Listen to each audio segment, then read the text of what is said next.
Buon pomeriggio, un'altra puntata di preview in attesa della prossima partita del Catania che Telecolor, lo ricordiamo, trasmetterà in diretta in chiaro, vale a dire Cosenza-Catania. Parleremo di questa gara con tutte le nostre indicazioni, l'angolo tattico, tutte le novità, le probabili formazioni, ma ovviamente tratteremo anche del Trapani, del Siracusa e anche di altri sport con la pallavolo. Vado subito a presentare i miei ospiti, qualcuno ormai fisso come il mio amico Carlo Breve. Ciao Carlo. Grazie Marco, ciao e buon pomeriggio a tutti. Buon pomeriggio, anche ritorno all'altro mio amico, collega giornalista della Sicilia, Giovanni Finocchiaro. Ciao Giovanni. Buongiorno, grazie per l'invito.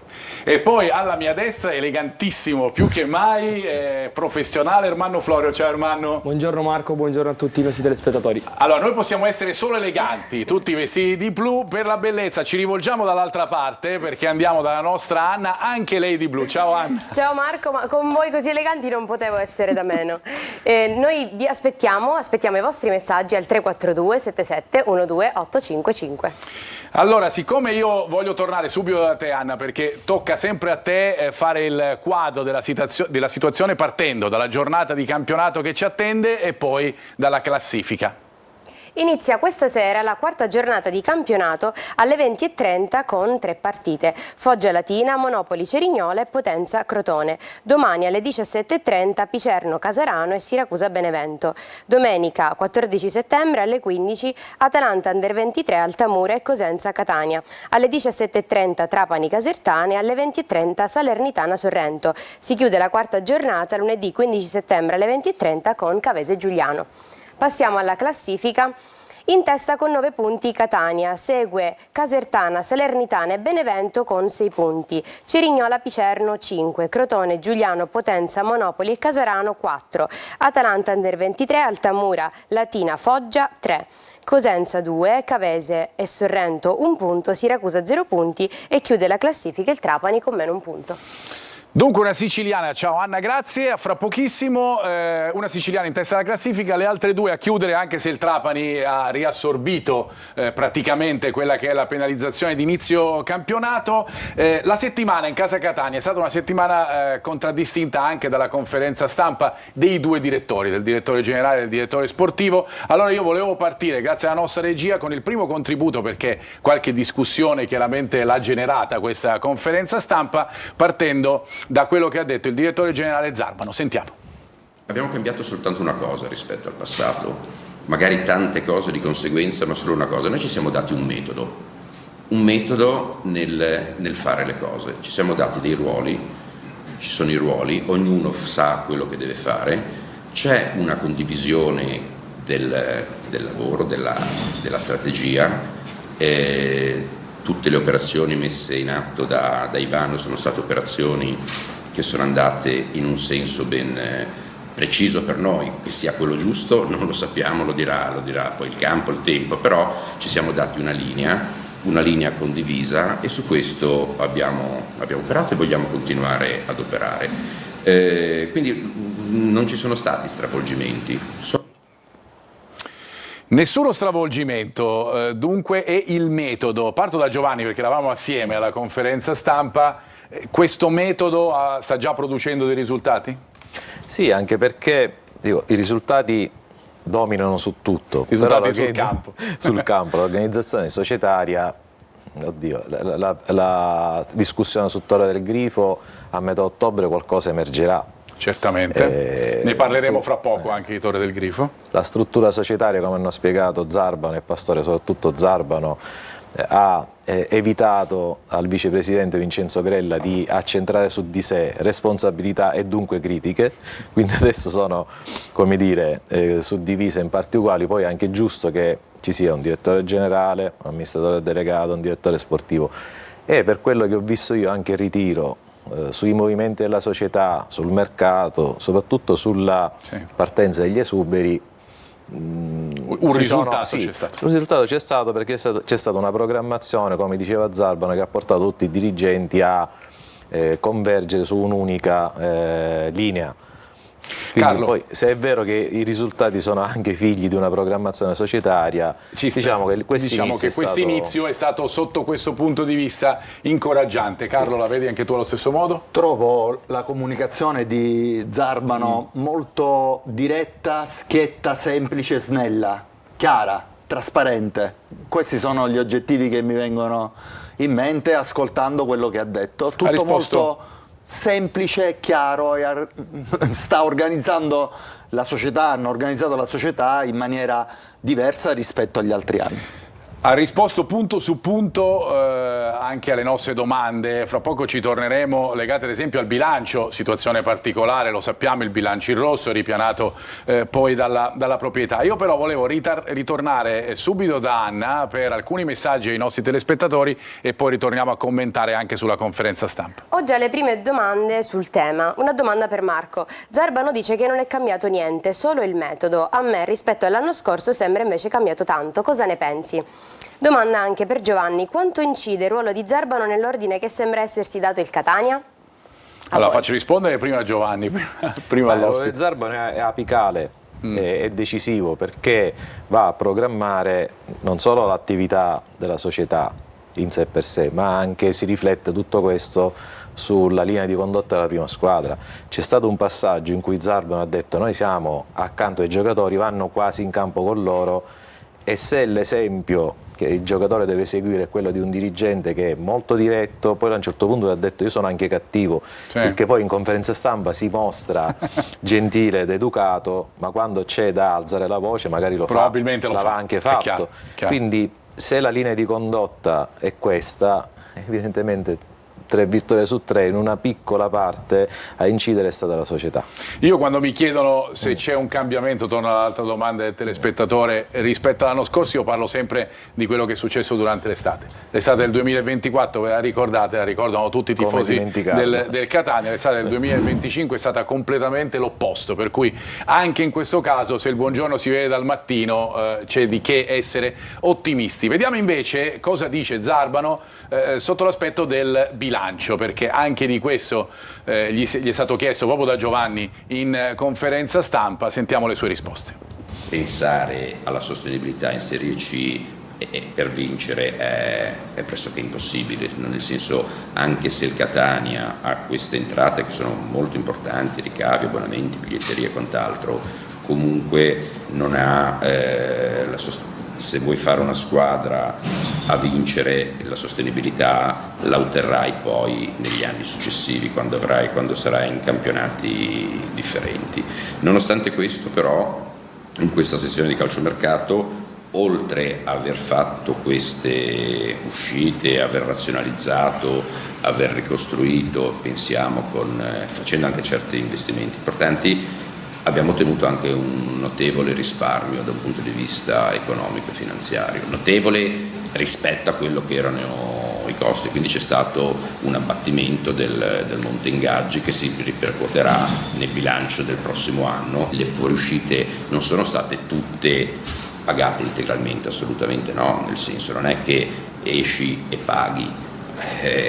La difficoltà è stata appunto quella di esci e paghiamo forse in parte, quindi questo ha portato un risparmio, porterà un risparmio che possiamo quantificare in almeno 2 milioni di euro.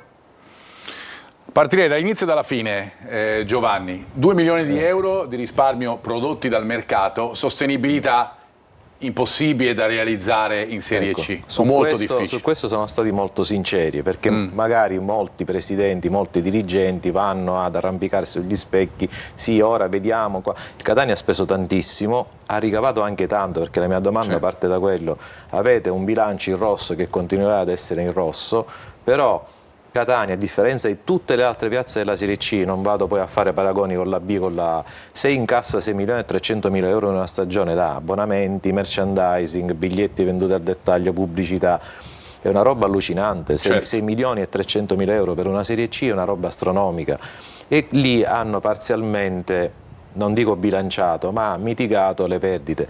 La cosa intelligente e veritiera che dice Zarbano: arriveranno al prossimo bilancio ancora più in rosso, perché in conferenza stampa lui ha completato il concetto dicendo: in Serie C si perde sempre, a livello economico. Poi è anche vero che realizzi delle plusvalenze, fai degli investimenti, per esempio Leonardi è un ottimo investimento in ottica futura. Se avrai la fortuna e la bravura di andare in serie superiore, allora lì i costi cominceranno a essere più bilanciati. È un investimento sulla sostenibilità, sul è stato un tema sollevato a più riprese, no, da questa gestione, da questa nuova dirigenza. Diciamo che Zarbano ha fatto ulteriormente chiarezza su quello che è la situazione in Serie C. Ritorneremo a parlare di questo fra poco, ma io come al solito alterno un po' fra quello che succede a livello societario, quello che ha detto la settimana e quello che ha detto il campo. Per cui voglio tornare da Anna per parlare invece di un grande protagonista del Catania che è Lunetta. Anna. Gabriel Lunetta è l'arma a sorpresa del Catania, classe 1996, è nato a Milano e cresciuto nel vivaio dell'Atalanta. È un jolly offensivo che il Catania può sfruttare in più ruoli.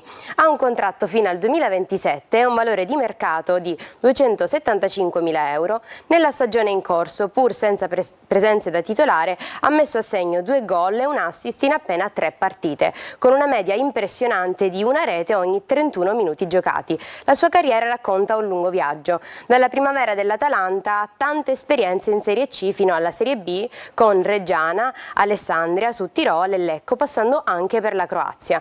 Oggi Lunetta sembra aver trovato a Catania la piazza ideale per rilanciarsi e diventare una delle armi a sorpresa più efficaci della rosa rossazzurra. Grazie Anna, ritorno da te fra poco per un'altra lente di ingrandimento di un altro giocatore, ma vado da Carlo perché noi nelle nostre telecronache che poi vanno in registrata il lunedì, di solito parliamo spesso, soprattutto lo fai tu, di Lunetta e di quanto sia secondo te indispensabile per questo Catania. Lunetta ha delle capacità fisiche e mi riferisco alla forza veloce, che è la capacità più fisica più importante per un calciatore, da giocatore di categoria nettamente superiore. Mi riferisco ai giocatori di Serie B e Serie A, i grandi atleti, perché lui è un grande atleta. L'anno scorso è stato un attimino penalizzato da qualche infortunio di troppo, però è stato bravo sempre a recuperare. Credo che sia un grande professionista dagli atteggiamenti che ha e sicuramente ha dato un apporto importantissimo l'anno scorso e lo sta dando anche quest'anno pur non partendo da titolare. Un giocatore che può cambiare gli equilibri durante una partita e questo è importante, avere in panchina un giocatore che sa subentrare ed essere decisivo. E questo è fondamentale e di questo ci parlerà, credo, Ermanno, nella prima parte del nostro angolo tattico dedicato proprio a Lunetta. Sì, mi allego sempre a quello che dice il mister, perché è vera la sua forza fisica, che è una delle sue doti principali, i suoi punti di forza, ma sottolineiamo anche quella che è un'altra sua grande dote, che è la polivalenza tattica. È un giocatore che sa fare tutto, ha fatto nella sua vita l'esterno basso di sinistra, l'esterno alto, l'anno scorso ha fatto il quarto, il tre quarti, la prima punta, quest'anno lo stiamo vedendo più in quella zona come prima punta o come appoggio, diciamo, alla tre quarti, ed è un giocatore che mette a disposizione tutte quelle che sono le sue caratteristiche tecnico-tattiche oltre che fisiche e soprattutto, per come vedremo dal video, anche una grande fame di presenza, fame di gol. Vediamo infatti dalle immagini che abbiamo creato quelle che sono delle azioni, delle piccole azioni che partono al 75esimo. Qua vediamo Lunetta che segue dei due movimenti differenti, prima prova il taglio sul primo, poi crea un altro movimento sul taglio davanti all'avversario. Qui non riesce a colpire bene il pallone, non si ferma. Ecco qui la fame, la voglia, la cattiveria di un giocatore che vuole essere protagonista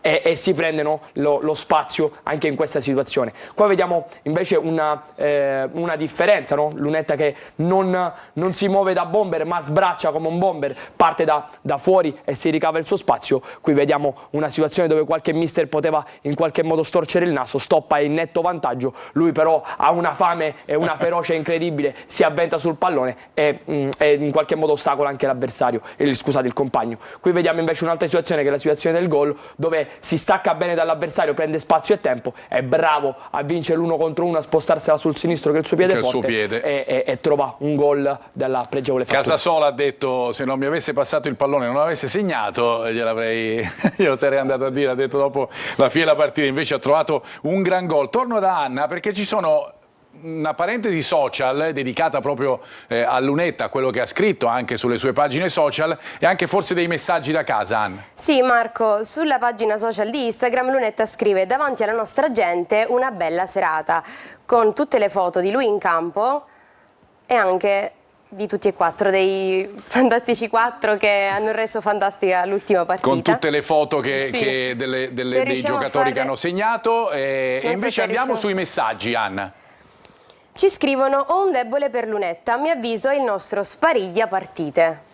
Oh, Come spa- la Spariglia vedi partita questo tipo briscola in spariglia? 5. Esatto. Se vogliamo organizzare un po', usiamo Lunetta per sparigliare le carte, Esatto. giusto? Passo a un'altra Giusto così. domanda, non su Lunetta, però. Sì. Buon pomeriggio, ciao Anna. Io vorrei fare una domanda a Ermanno. Dopo 3 giornate, nonostante i risultati, c'è un punto debole del Catania su cui si deve lavorare? E ancora, ciao Marco, appuntamento a maggio, in piazza sul pullman scoperto. Dai che vinciamo. Ermanno, telegrafico? Perché poi sul- sarò ugualmente telegrafico io sul resto. Ok, sul punto debole sì, è quello che è emerso, diciamo, un po' nella partita col Monopoli, un calo a inizio secondo tempo dovuto secondo me molto dall'assenza, in questo caso forzata di Corbari, e dall'abbassamento di Gimenez, che ha fatto vedere, no, l'ha detto Toscano, già l'aveva anticipato nelle conferenze, con Gimenez o Martic cambia un po' il nostro atteggiamento, cambiando l'atteggiamento cambia ovviamente il filtro che c'è in mediana e in qualche modo si diventa un perde po' più- qualcosa con quella mancanza di Corbari, perdi quantità e puoi in qualche modo scoprirti di più. Sull'altro messaggio non rispondo, diciamo solo scaramanzia, vedi? sono stato anch'io molto telegrafico. Torniamo a parlare invece della conferenza stampa, perché l'altro punto determinante all'interno della conferenza stampa è stato Torre del Grifo, per cui sentiamo cosa ha detto Zarman in tal senso. Torre del Grifo, nel momento in cui vediamo quello che succederà nel momento in cui noi dovessimo essere in possesso, speriamo, di Torre del Grifo, perché l'obiettivo primario mi collega a quello che ho detto prima: il focus è la prima squadra, per essere chiari, perché è la locomotiva che tira tutto il resto. Allora, la prima cosa che andremo a fare è mettere nelle condizioni la prima squadra di potersi allenare lì, e quindi focus sui campi, vediamo in che condizioni troviamo la Torre del Grifo, però campi e strutture necessarie alla prima squadra, conseguentemente il settore giovanile, e poi c'è tutto il resto, perché Torre del Grifo aveva tutta una serie di altri sviluppi, però il focus deve essere all'inizio, dobbiamo andare per gradi, per priorità, e quindi il focus sono campi, strutture per la prima squadra, a seguire il settore giovanile e poi tutto il resto. Questa è la domanda che è stata fatta a Zarbano durante la conferenza stampa relativamente proprio ai tempi di utilizzo di Torre del Grifo, qualora Torre del Grifo fosse nuovamente nelle disponibilità del Catania. Mi sembra anche sotto questo punto di vista che ci sia una chiarezza di intenti, no? Per il futuro legato alla struttura. Ma come disse Lippi quando visitò da commissario tecnico della nazionale Torre del Grifo ai tempi della Serie A, ora non si possono fare questi paragoni, ma la frase fu ad effetto: una società che ha una struttura del genere potrebbe avere 10 punti in più in classifica, perché programmazione, sala medica, campi. Ora il primo step, come ha detto Zarbano, per il Catania sarà sistemare i campi e quelle aree, parlo di spogliatoio, sala medica, funzionali per l'attività della prima squadra. Ora, ammesso che il Catania prenda Torre del Grifo come si ipotizza, è chiaro che ci vogliono poi dei tempi importanti non per raffazzonare, ma per rendere un terreno in erba sintetica Nuovamente calpestabile disponibile, per è l'attività chiaro. della prima squadra, perché se fai una cosa, per esempio i campi in sintetico non si possono sistemare subito perché c'è un fondo più duro. Se devi allenarti sull'erba però devi sistemare non in fretta e in furia, ma in modo tale che rimanga quello per il resto poi della stagione.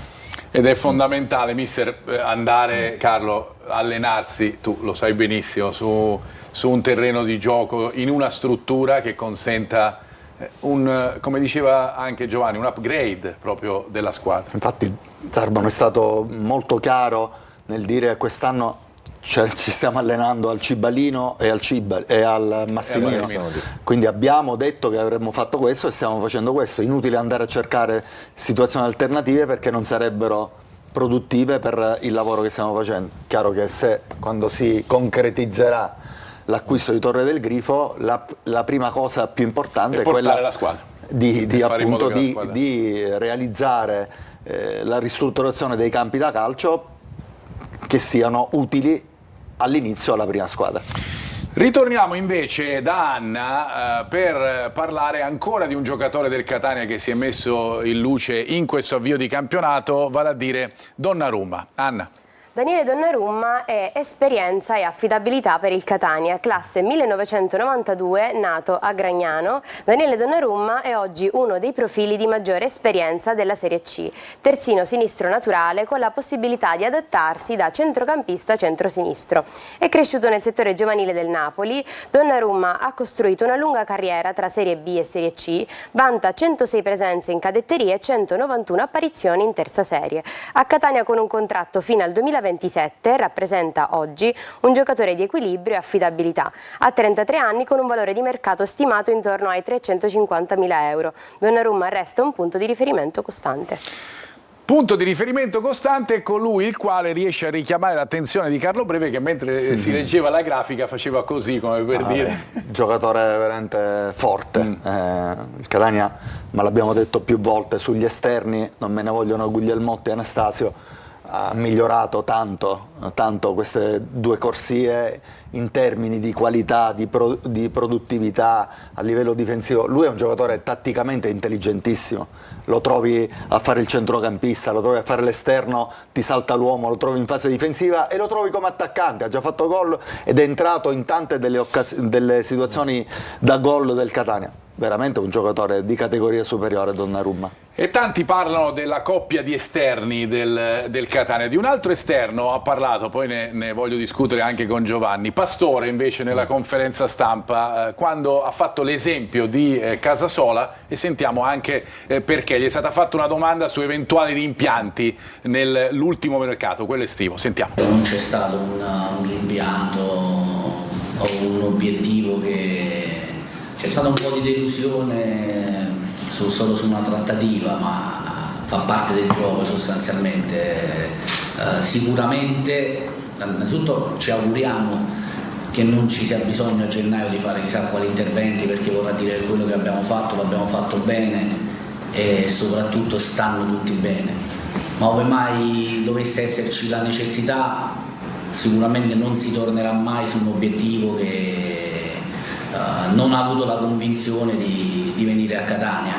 Io quest'anno ho chiamato dei giocatori la sera e la mattina dopo hanno preso l'aereo e sono venuti giù, quindi posso fare un nome che è Thiago Casasola, quindi mi piace avere giocatori così. Casasola dunque l'esempio, ma lo dicono in molti dirigenti delle società di calcio, no? Dicono noi abbiamo bisogno di gente che sposa la causa, che ha l'entusiasmo di venire, in questo caso a Catania, stiamo parlando di una piazza importantissima. Casasola ha preso la macchina e è venuto nel giro di pochissimo per raccontare la storia. Chi può rifiutare una piazza dove c'è un allenatore che confermi e che ha voglio dire, una carriera che parla da sola, una società che riesce a programmare, a differenza dell'anno passato, è una cosa da accettare a scatola chiusa per un calciatore che vuole realizzare qualcosa in più rispetto all'ordinario. Poco fa parlavamo di Donnarumma che sa anche accorciare il campo nel momento in cui va a segnare sul cross di Casasola. Non a caso Donnarumma è stato uno dei due giocatori che Toscano ha preteso dopo averlo allenato a Cesena, perché conosce. Poi Pieraccini c'è un discorso proprio a parte da fare, però se parliamo di Donnarumma ha portato in dote un grande giocatore, come giustamente diceva Carlo.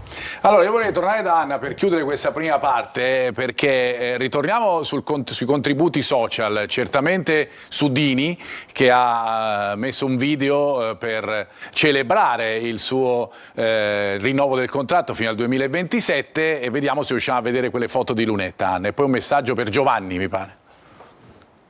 Riusciremo a vederlo? Sì? No? No, sì, vediamo. Sono poco social io forse. Sì, ho l'impressione. Vediamo se si riesce a vedere questo video di Dini. No, va bene. Allora oggi con i social non c'è andata bene, Anna. Andiamo sul resto e su domande eventualmente. Aspetta, perché forse sono riusciti? No? Sì? No. No, se la regia ci dice di no, andiamo avanti, andiamo con le domande per Andiamo per a gli una ospiti. domanda per Giovanni. Signor Giovanni, questo bilancio in rosso è molto preoccupante. Le fuoriuscite sono state pagate in parte dalla società. Non credo al direttore generale. Non esiste una cosa simile nel calcio. Saluti Antonio.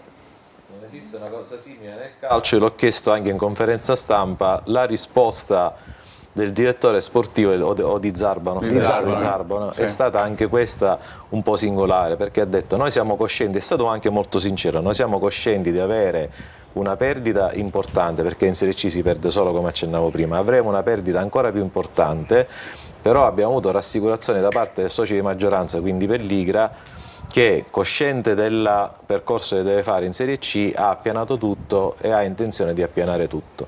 Questa è la risposta. Addirittura ha detto che ha già pianato tutto, ha già versato tutto e quindi è tutto ok. Quindi di fronte a questa strategia societaria, ma meno male, meno male. È chiaro che poi è vero, come dice il nostro ascoltatore, su alcuni giocatori sono stati anche accompagnati, un incentivo all'esodo, altrimenti sarebbero rimasti. Però per esempio la risoluzione del contratto di Lucarelli e dello staff, anche lì un po' accompagnata, però ha tolto, come diceva Zarbano, delle spese che erano diventate inutili, quindi il risparmio di 2 milioni di euro sugli esuberi già è una piccola carezza che, come dire, fa poi peso. E che si vedrà già nel prossimo bilancio. Ci fermiamo adesso, andiamo in pubblicità, ritorniamo fra pochissimo perché incominciamo a parlare anche dell'avversario del Catania, cioè il Cosenza, fra poco.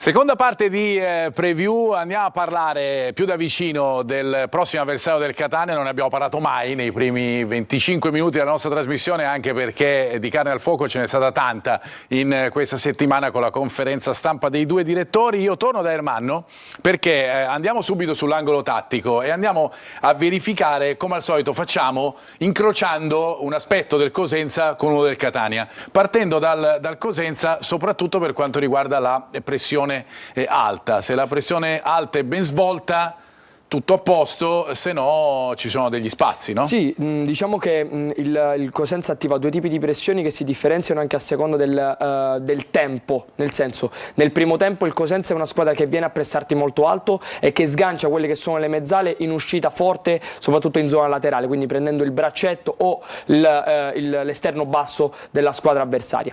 Se viene fatta bene, come vedremo, può portare dei suoi vantaggi; se viene fatta in qualche modo in maniera non del tutto perfetta, può in qualche modo andare a liberare degli spazi, soprattutto in zona centrale. Se parte il video possiamo vedere benissimo quello che ho anticipato. Abbiamo fatto vedere delle clip, ecco la prima clip contro la Salernitana, dove vediamo una buona pressione del Cosenza, vediamo proprio le mezzale che si alzano e bloccano completamente quelli che sono gli appoggi. Qui errore del Cosenza, della Salernitana in uscita, e si va a creare poi, avendo tanti giocatori, si va a creare una superiorità in zona palla, con Garitano molto bravo a servire Mazzocchi, e poi buona occasione che continua con addirittura poi l'inserimento di Garitano, Contigliano, così come Arioli, quindi le mezzali e il quarto posto dentro area, e poi una grande occasione sbagliata da Contigliano. Qui vediamo invece una fase di pressione saltata, vediamo solamente il continuo dell'azione, che poi porta a un 4 contro 3, se non un 3 contro 3, con squilibrio nella zona sinistra e con ritardo da parte di quelli che sono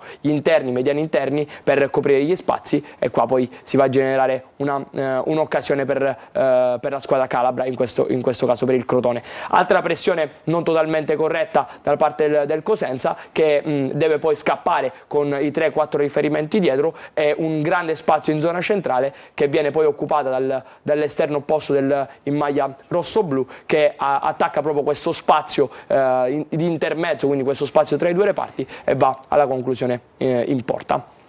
Partita con il Cosenza, io voglio andare a discuterne subito con Carlo. Saremo poi sul campo domenica insieme ad Angelo Patanè, ci seguiranno qui da studio Alberto Cicalini con Angelo Gagliano. Che squadra è? Perché chiaramente c'è una componente anche legata alla tifoseria, perché c'è una situazione particolare con la presidenza, eccetera, una squadra che è appena retrocessa, però è una squadra che mantiene dei valori. Allora, premesso che le squadre che retrocedono, secondo me, si portano dietro un carico di tossine dall'anno precedente, e i 2 punti in 3 gare lo testimoniano. C'è una rottura, leggo che c'è una rottura tra l'ambiente e la società. Diciamo più che rottura. Sì, una spaccatura tra l'ambiente. Lo chiederemo anche al collega. Tra l'ambiente e la società. Tutto ciò sicuramente non fa bene all'interno del gruppo, però io ho paura di queste situazioni. In queste situazioni magari squadre di valore che hanno dei valori morali forti, e non conosco i valori morali dei giocatori del Cosenza, conosco le qualità tecniche, possono emergere soprattutto in una partita di cartello dove per loro vincere sarebbe rivoltare, ribaltare il campionato. Un po' l'ordine costituito di queste prime giornate. Quindi sicuramente Toscano avrà preparato al meglio dal punto di vista mentale la squadra, tenendola allerta da questo tipo di difficoltà.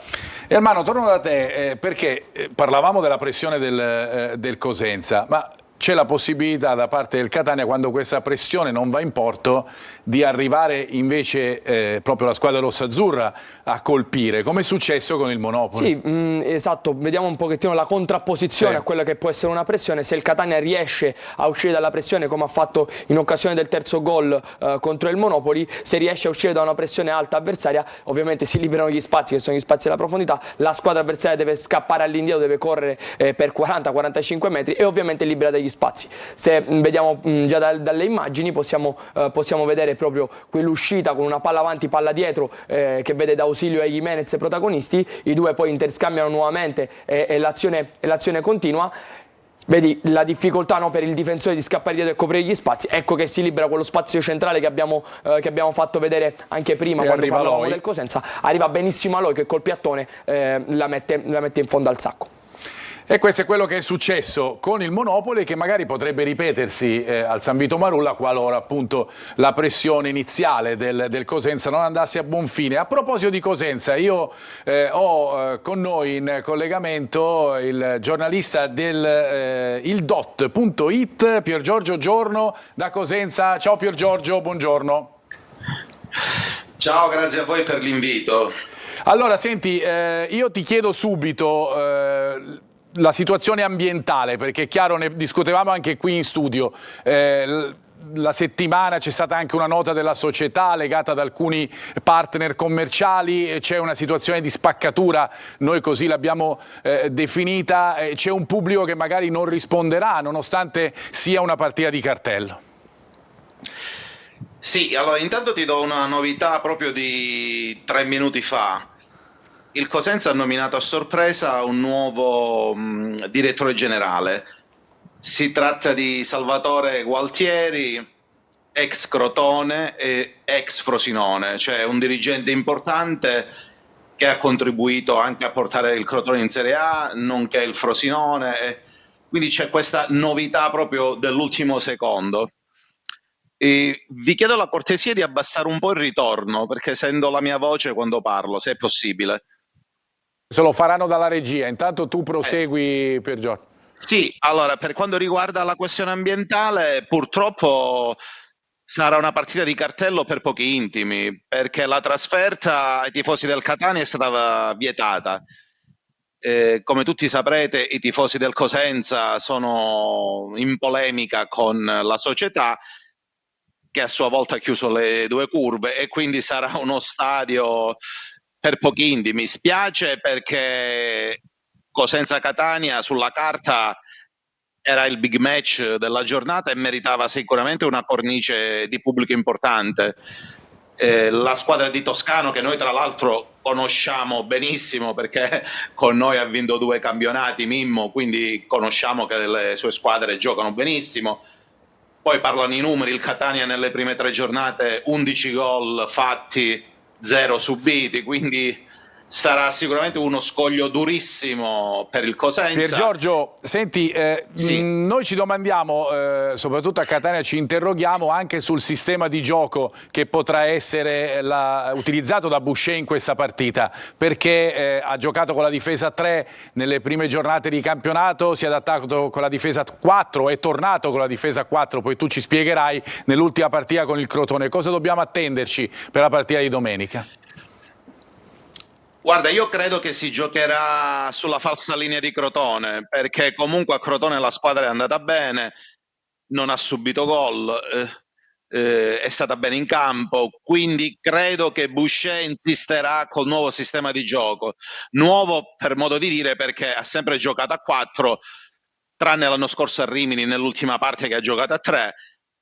Io mi aspetto sinceramente un 4-3-2-1 o un qualcosa del genere, quindi la difesa a 4, Mazzocchi chiaramente unica punta perché abbiamo quello, quindi abbiamo la rosa un po' ristretta, però quello è il modulo. 4-3-2-1, non credo si discosterà da questo. 90% Garritano squalificato, ballottaggi? Guarda, l'unico ballottaggio potrebbe essere Dorazio, magari un ballottaggio tra Dorazio e Ferrara. Per il resto credo io che Ricciardi finalmente è pronto, dopo un'estate da separati in casa, non è riuscito... per dare il suo contributo.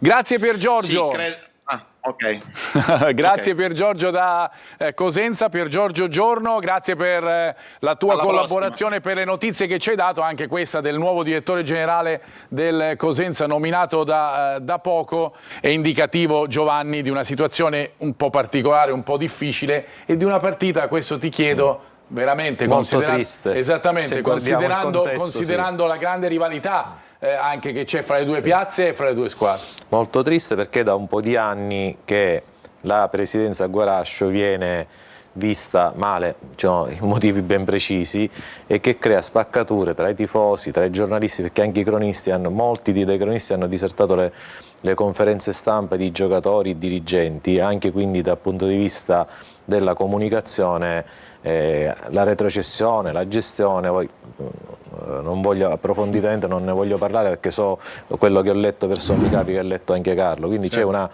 situazione molto, molto difficile da gestire per la retrocessione, per la gestione attuale. Io leggevo per esempio che al momento delle visite mediche i giocatori sono andati con le proprie auto a effettuare queste visite mediche, quindi all'inizio c'è stata una situazione un po', come dire, difficile da gestire. Poi evidentemente la società, se adesso si è data una struttura diversa, sta recuperando, si sta rimettendo in asse. Allora, io volevo tornare da Anna perché ci sono dei messaggi da casa, sicuramente dopo già più di mezz'ora di trasmissione si saranno accumulati sul tuo tablet. Esatto, eccomi con una carrellata di messaggi. Buon pomeriggio, secondo me il fatto che il Catania non ha subito gol un po' inganna, perché quando gli avversari hanno avuto occasione la nostra difesa è sembrata traballante. Chiedo al dottor Giovanni se si doveva rinforzare di più Antonello il mitico. Dottore, prima, signor Giovanni, tutte le stiamo dicendo Ingegnere, fra un po' lo ingegnere. Fra un po' anche questo. In trasmissione. Passo a un'altra domanda, un saluto a Carlo. Quanto a tuo avviso danno in più Casasola e Donnarumma rispetto ad Anastasio e Guglielmotti? Secondo me tantissimo. E ancora, buongiorno, se non abbiamo subito gol e siamo in testa, la classifica a punteggio pieno lo dobbiamo a Superdini. Senza di lui 2 punti in meno a Cava e col Monopoli molte più difficoltà. Allora, ci fermiamo qui per ora, facciamo rispondere il dottor ingegner, poi vai avanti tu, un po' tipo, sai il film di Fantozzi, no? Illustrissimo. Lei. Sulla situazione di gol subiti. Allora, la prima domanda e l'ultima considerazione forse si intersecano bene, nel senso che c'è un portiere che para, le difese non sono invulnerabili, però tutta la fase di non possesso che parte veramente, non è una frase fatta da chi attacca, dai centrocampisti, poi a un certo punto ha una struttura.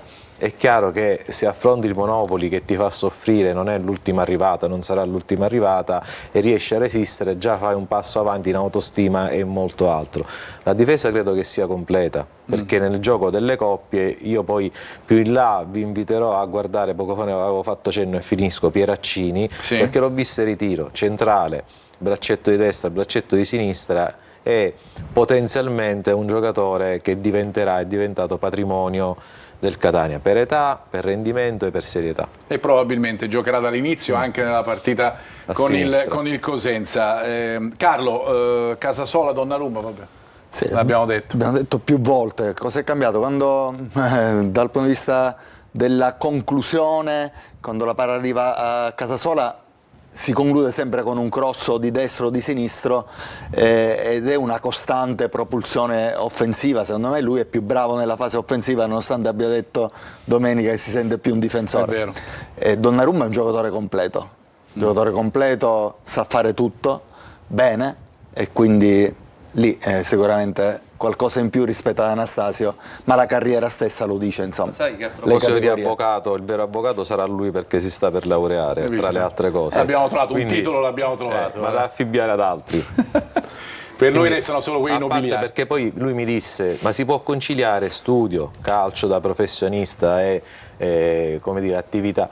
Sì, se uno ha volontà, anche da questo si vede il giocatore, no? Esatto. Che sta per laurearsi, fa il professionista e riesce a conciliare le due attività. Sicuramente risalta la sua intelligenza Sì, tattica e anche tattica nella vita, diciamo, e poi insegna anche ai giovani, perché fare capire ai ragazzi che è possibile coniugare sport con studio è una cosa fondamentale.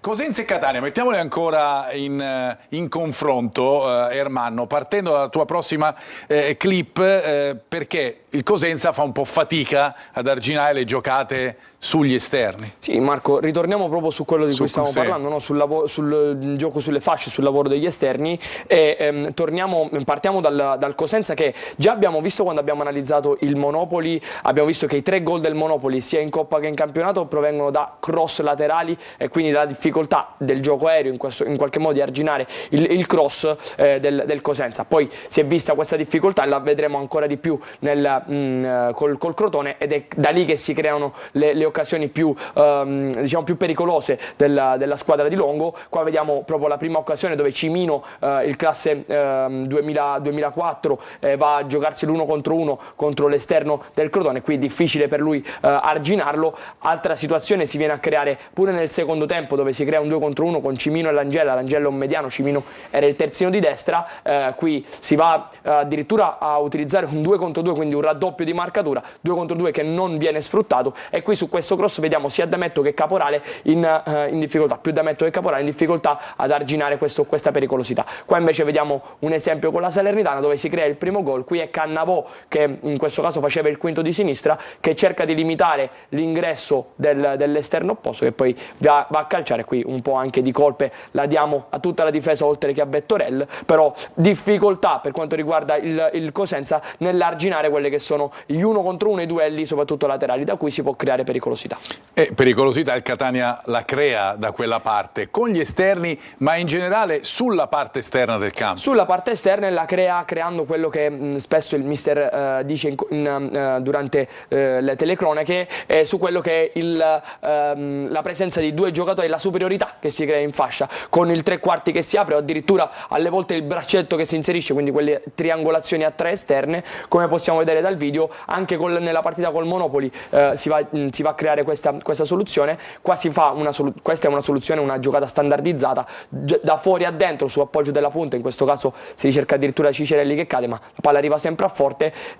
Giocata a triangolo proprio per Donnarumma, che sfrutta le sue doti di velocità. Qui si crea poi un 1 contro 1 dove lui è molto bravo addirittura a rientrare sul suo piede, che non è il forte, quindi sul destro, e a calciare in porta.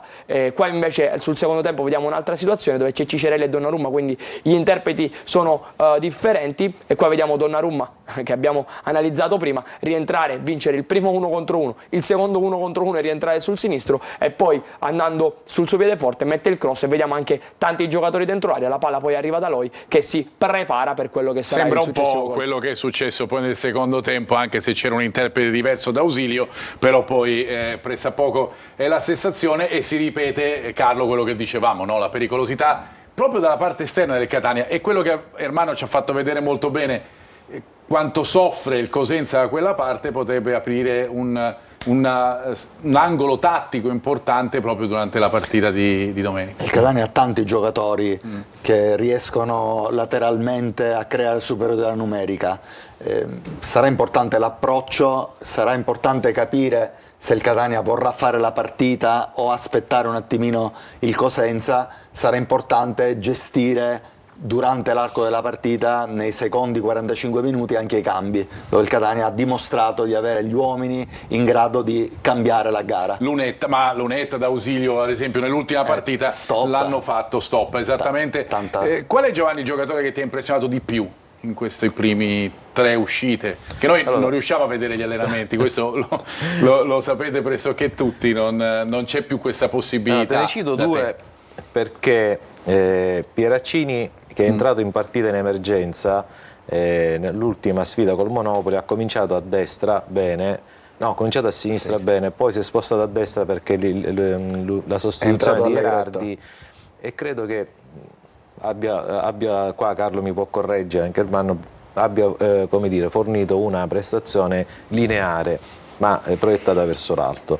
E poi ragazzi, Lunetta non è Altafini perché non ha l'età di Altafini, ma gioca lo stesso minutaggio che giocava Altafini, perché si ricorda di tanti anni fa, e in quei 10, 15, 20 minuti riesce forse a non sprecare, a impiegare tutte le forze che ha, fisiche, mentali, per un concentrato di partita. La sua partita è quella, sa che ogni passo che compie lo deve fare al massimo, ed ha una motivazione, non dico da rimonta, ma da come per dimostrare a Toscano che mi fai giocare 20 minuti, io ti incido sulla partita, e quindi si candida sempre di più per un posto da titolare. Carlo. Sì, mi riaggancio a Pieraccini, che secondo me è stata la chiave tattica un po' della gara preparata da mister Toscano, perché avrebbe potuto giocare Allegretto, certo, e l'alter ego di Celli è un mancino, ma non ha le caratteristiche, il passo fisico per fare il lavoro che ha fatto Pieraccini.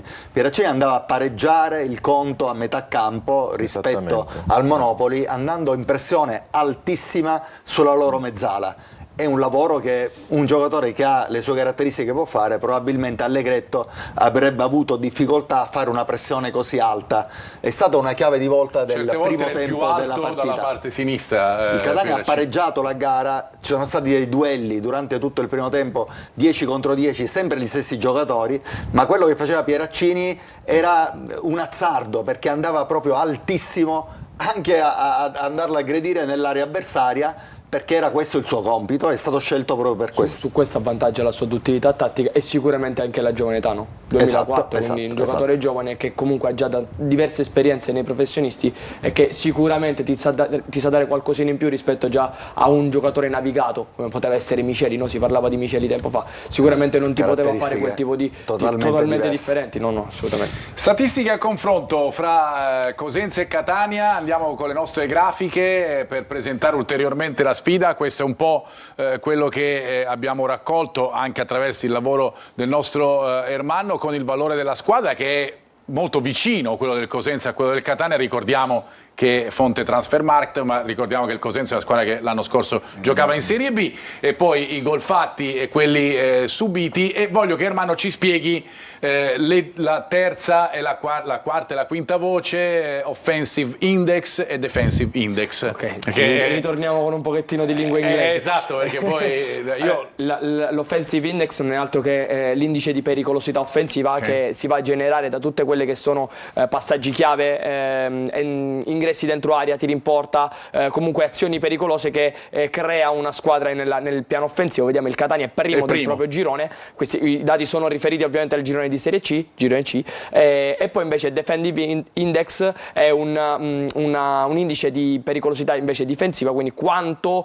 concedi di pericolosità all'avversario, quindi quello che è in questo caso l'indice opposto, quindi i tiri che concedi all'avversario, gli spazi dentro area che concedi all'avversario. Meno tiri concedi e meglio sta in classifica, il Catania è secondo, è corretto così? Sì, primo c'è solamente il Benevento con un dato molto vicino, però vediamo il Cosenza che non ha un indice offensivo molto alto e ha invece un indice difensivo molto alto, anche se ha subito comunque 4 gol, quindi è una squadra che soprattutto nella partita contro il Crotone ha cambiato qualcosa e ha concesso molto meno pericolosità all'avversario rispetto a quanto fatto nella prima partita contro il Monopoli. E questo è un dato su cui chiaramente Toscano e il suo staff avranno ragionato anche in prospettiva della partita di domenica.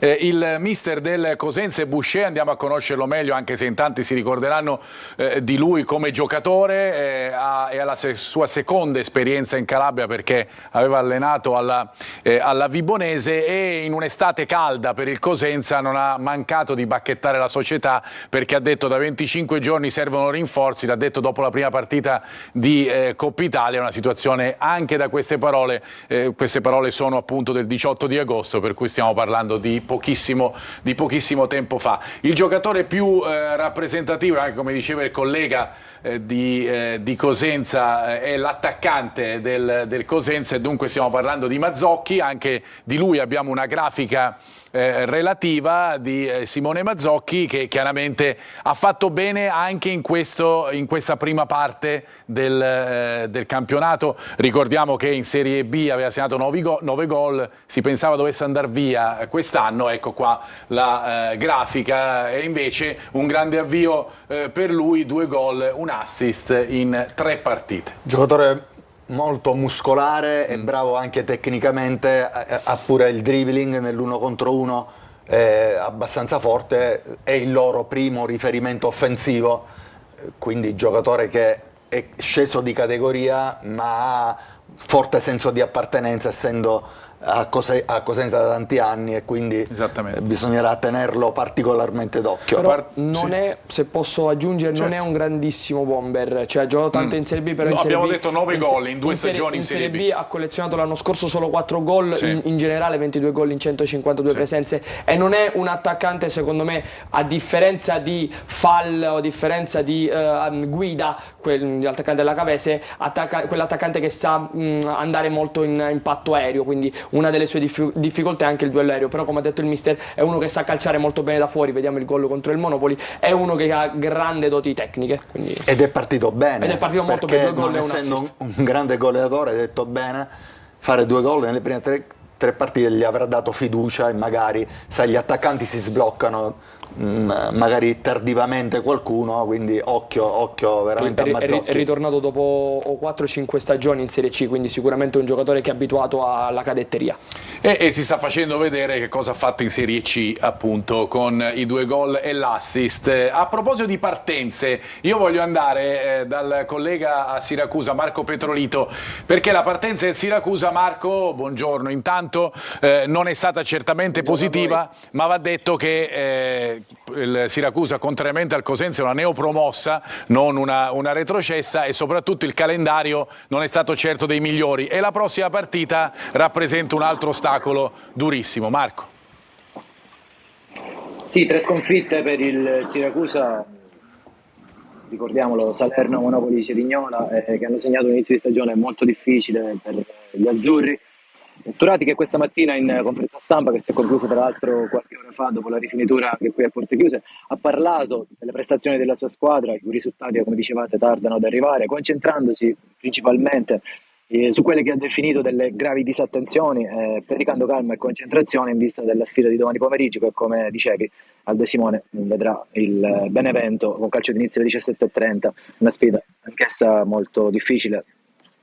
Vi chiedo gentilmente di sistemare il ritorno audio, anche nel mio caso. Grazie mille.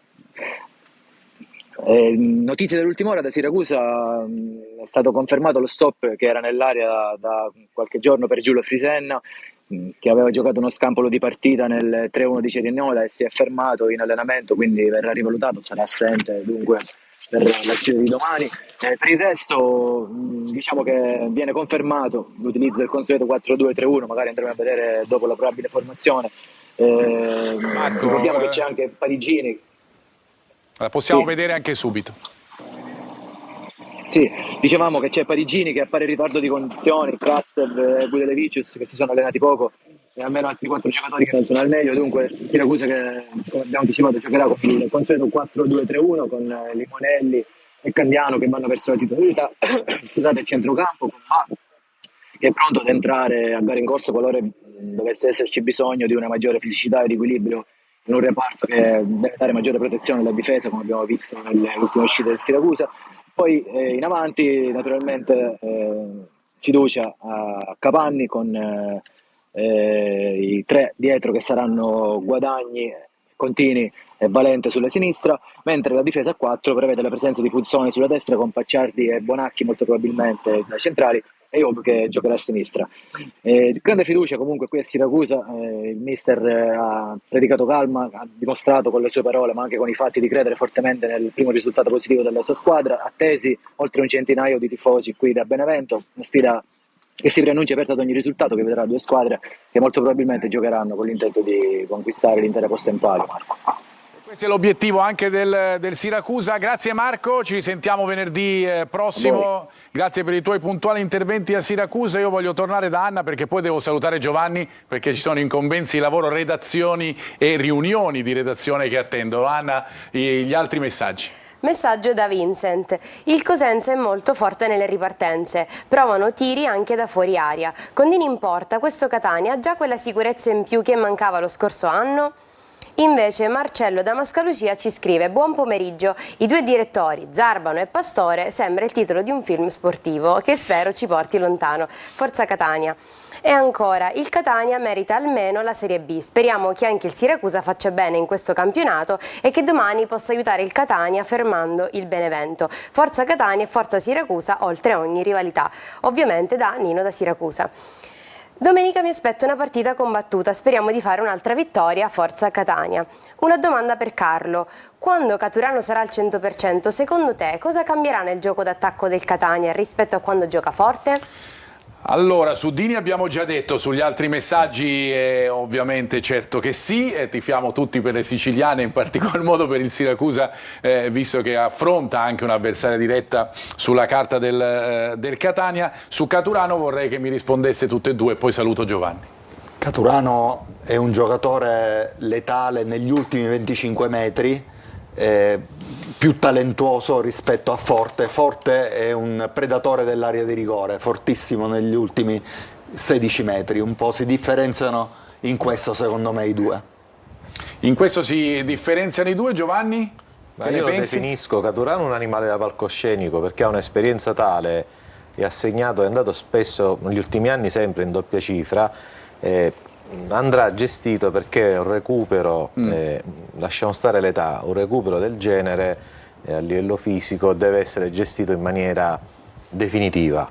Ecco, poco fa leggevo, ascoltavo l'infortunio di Frisenna che col Catania aveva quasi completato il recupero, il recupero fisico, poi probabilmente serviva al Siracusa e lì non so se è stato recupero affrettato o meno, per carità non voglio entrare nel merito, però ha risposto Toscano per tutti l'altro giorno, ha risposto anche Zarbano, abbiamo una rosa talmente completa che ci possiamo anche permettere di aspettare il recupero totale di Caturano e questa forse credo che sia la risposta migliore. Viste le emergenze dell'anno scorso, della scorsa stagione, adesso si parte sotto un profilo totalmente diverso. Caturano che non ci sarà a Cosenza con ogni lo aspettiamo ovviamente perché il colpo dell'AC prima o poi arriverà.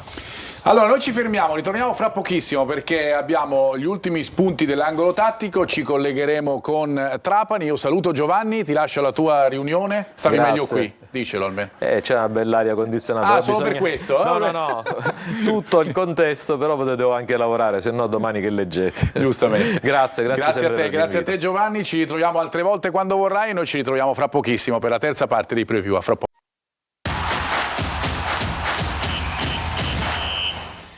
Eccoci di nuovo in studio, terza parte di Preview, ritorniamo a parlare, ne abbiamo parlato tanto di Cosenza Catania, lo ricordiamo ancora una volta, per chi non lo sapesse, pochi che non lo sapessero, primo appuntamento con le nostre dirette in chiaro di Telecolor domenica con inizio alle ore 14, poi la partita è dalle 15, noi incominciamo dalle 14, andiamo avanti fino a mezzanotte, no scherzo, fino alle 18 circa con le interviste. Io torno da Ermanno perché parlavamo della fase di possesso anche del Cosenza con attaccanti centrocampisti super mobili. Ci sono anche dei giocatori tipo Florenzi che meritano un'analisi a parte. Sì, diciamo che infatti ti bacchetto Marco sul discorso del faro, no? del Cosenza, perché secondo me il faro è Florenzi. La prossima volta ti chiederò. No, ti ripeto, semplicemente per quelli che sono anche i miei gusti, no, personali. Ormai è cambiato tutto, tanto tempo fa era il conduttore che bacchettava, adesso è il contrario. No, mi permetto principalmente perché già l'avevo nominato Florenzi 2 settimane fa, è un giocatore che mi ha colpito tantissimo anche in cadetteria già l'anno scorso e 2 anni fa, è un 2002, un vivaio del Cosenza, quindi un giovane che nasce e cresce in quello che è il vivaio della propria squadra, e secondo me è una cosa fantastica per una società. È il giocatore di maggior valore di mercato, 800.000 euro, euro, anche al di sopra di Cicerelli e Casasola. È un giocatore 1,68 m, quindi bassino, no? Differenza di quello che è il calcio moderno che ti impone un calcio fisico. È un giocatore che mi ricorda molto i 10 anni 90 o inizi anni 2000, un giocatore molto duttile, anche lui con una polivalenza tattica incredibile. Nasce come centrocampista centrale mezzala, ma sa fare il quarto, sa fare il quinto, sa giocare come seconda punta. E tu l'hai inserito, no, all'interno delle tue Sì. clip, perché andando a vederle prima c'è tutti gli inserimenti, ma c'è ovviamente Florenzi protagonista. Sì, c'è sempre Florenzi protagonista e c'è sempre Florenzi che si inserisce da dietro, partendo con delle triangolazioni, anche qui delle triangolazioni a 3. Vediamo qui contro la Salernitana, entra dentro, poi bravo, vedi la rapidità, l'agilità e lo scatto nel breve, ha una fibra veloce incredibile. Qua vediamo l'intelligenza tattica, già capisce e legge lo spazio in anticipo, comprende la giocata e l'attacco dell'area. Ecco, qui è bravissimo a entrare dentro. Poi è un giocatore che quando vede la porta, diciamo come i tori quando vedono il rosso non capisce molto e calcia spesso. Qui vediamo invece l'azione più bella secondo me del Cosenza nelle 3 partite, questa triangolazione a 3 con Florenzi che attacca già prima della giocata in verticale lo spazio, e qua è bravissimo prima con Viteretti a saltarlo e a spostarsi il palla sul destro, successivamente rivince un 1 contro 1, guarda la porta e calcia da lontano. Ha nelle sue doti quello del tiro dalla distanza, dell'1 contro 1 soprattutto nello spazio breve.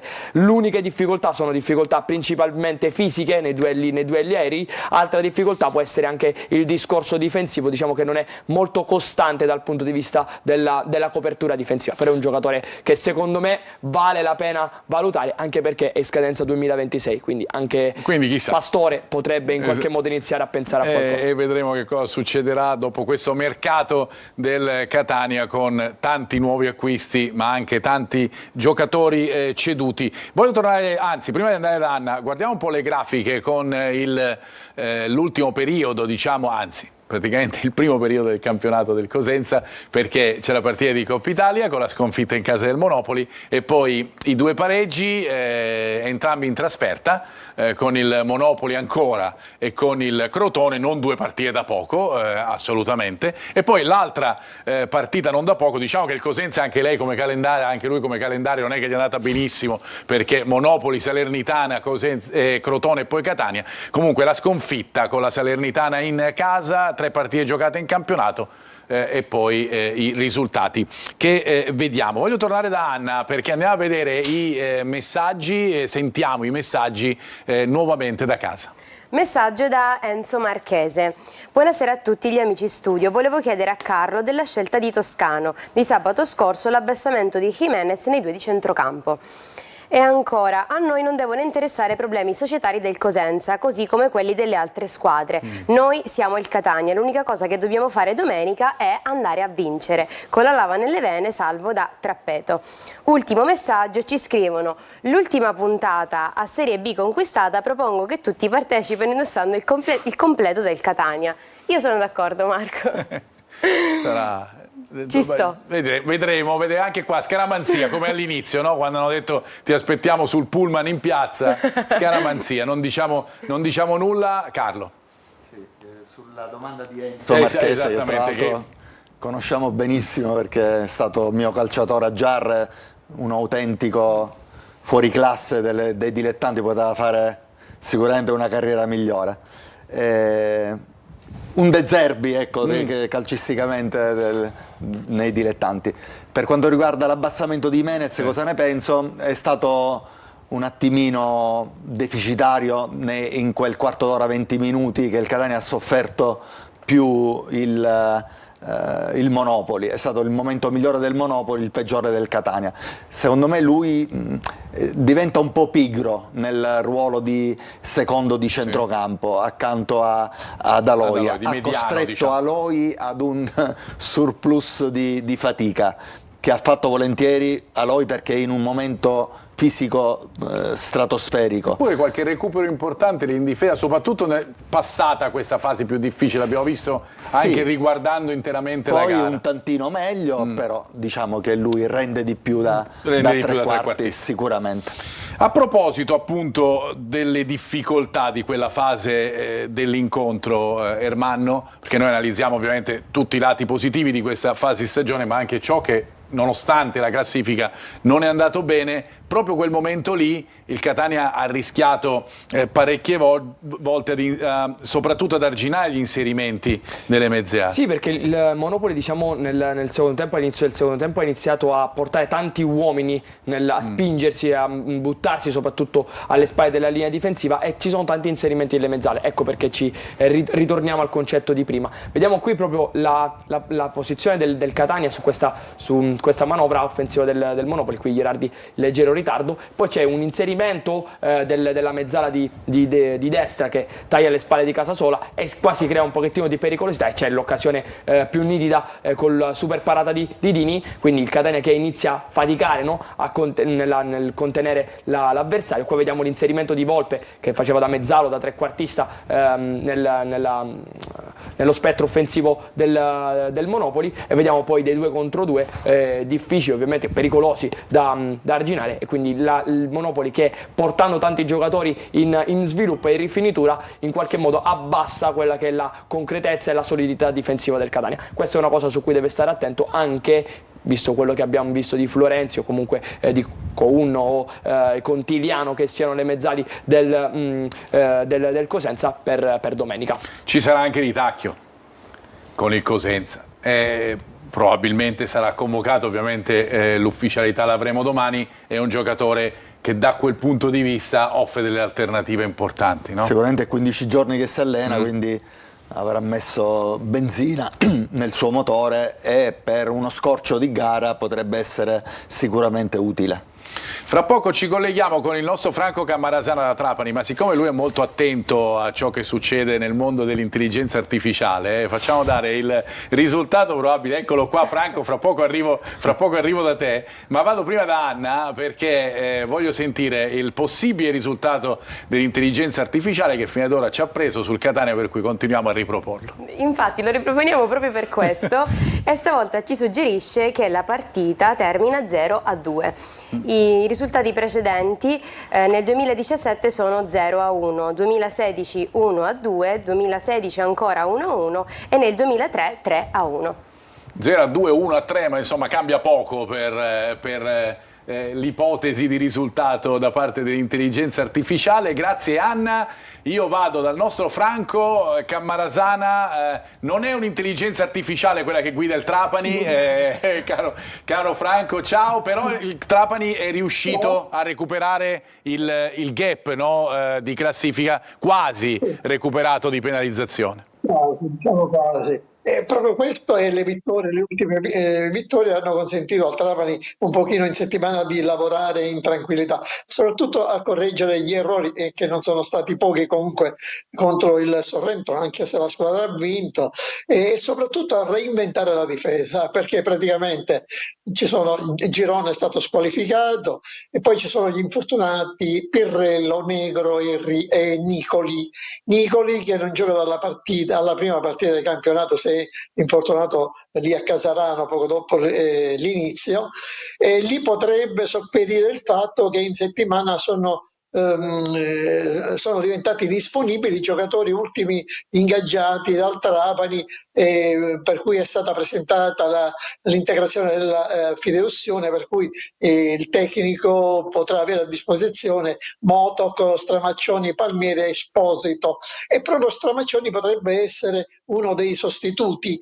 probabilmente il sostituto di Negro in mezzo alla difesa, così come potrebbe rientrare Nicoli sulla fascia sinistra della difesa. Poi per il resto ritengo che la formazione dovrebbe essere quella, probabile la conferma del 3-5-2, qualche novità forse a centrocampo, ma non credo. Tutto dipenderà anche da come si schiererà la Casertana, un banco di prova molto importante per il Trapani, al di là del fatto che ha fatto molto bene e poi ha una squadra molto forte, dove tra l'altro migliorano 2 ex Granata, Toscano e Liotti. La scorsa stagione giocavano a Trapani. Per Toscano è una gara particolare perché lui è trapanese puro sangue, è ritornato la scorsa stagione a Trapani, non ha fatto benissimo, o meglio ha giocato bene, ma la squadra non ha fatto benissimo e tutti voi lo sapete. Però è un giocatore importante, tra l'altro uno dei protagonisti della promozione dalla Serie C alla Serie B con Vincenzo Italiano in panchina. Franco, andiamo a vedere, l'avevamo già vista, dacci un po' la formazione, hai parlato di 3-5-2, noi abbiamo sistemato un 3-4-2-1. Esatto. Infatti sarà con Galeotti tra i pali, poi i 3 in difesa, Salines, Stramaccioni e Nicoli. Poi 5 a centrocampo dovrebbero essere Kirvan, Di Noia, Celeghin, Benedetti, poi più avanti Canotto e Fischnaller, e poi l'unica punta che dovrebbe essere Grandolfo oppure Vasquez. Alla guida di Aronica, sotto la guida di Aronica. Grazie Franco, alla prossima, al prossimo venerdì. Bene. Grazie a Franco Camarasana. Alla prossima settimana. Noi ci fermiamo, non era l'intelligenza artificiale, era Franco che parlava. Anche Da di discreto, Hai visto? l'audio. Hai visto? Perché c'è sempre l'intelligenza artificiale che comanda anche su quello. Noi ci fermiamo invece, fra poco ritorniamo con l'ultima parte della nostra preview, parleremo di pallavolo e poi le probabili formazioni della partita del San Vito Marulla. Fra poco.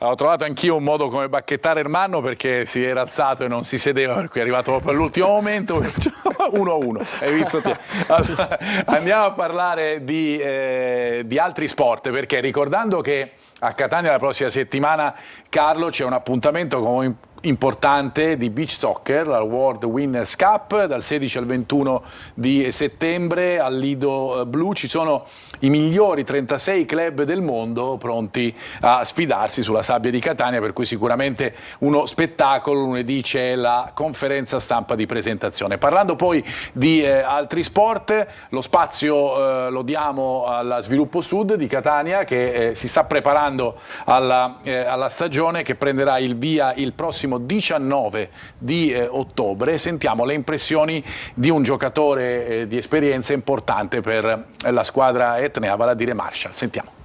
Allora, sono state 2 settimane molto dure, abbiamo un preparatore, Daniel, che ci ha fatto lavorare parecchio e molto bene.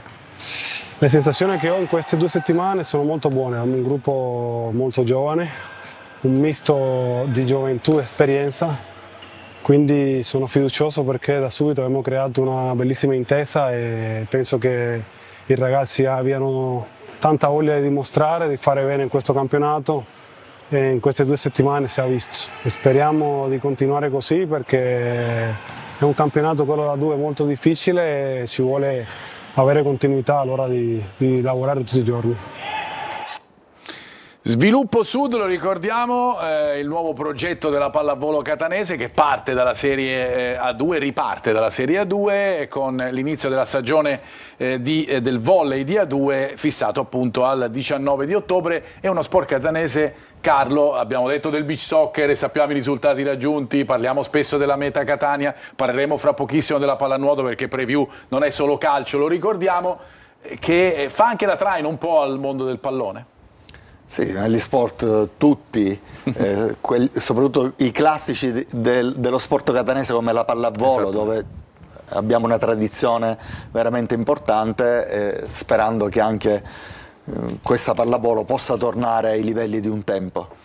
E andiamo a vedere, ritorniamo al calcio, perché in vista della partita del San Vito Marulla andiamo a vedere la probabile formazione del Cosenza, così come l'abbiamo disegnata secondo quello che ci ha detto il collega, con la difesa a 4, per cui vedete con Cimino e Ferrara da una parte e dall'altra, con l'Angella in mezzo e con Mazzocchi unico punto di riferimento davanti. Carlo, poi l'abbiamo vista anche, andiamo nella seconda grafica, con la difesa a 3, che con la possibilità di vedere sia Cannavò che Cimino sugli esterni del centrocampo, e ovviamente ricordiamo che può essere un 3-5-1-1 come lo vediamo qui, ma anche un 3-4-2-1 con la possibilità di vedere Ricciardi all'inizio. Tu cosa ti aspetti? Al di là di quello che ci ha detto il collega che pensava alla difesa a 4 fosse la formula, il modulo, il sistema di gioco più probabile. Avendo studiato Boucher nelle sue precedenti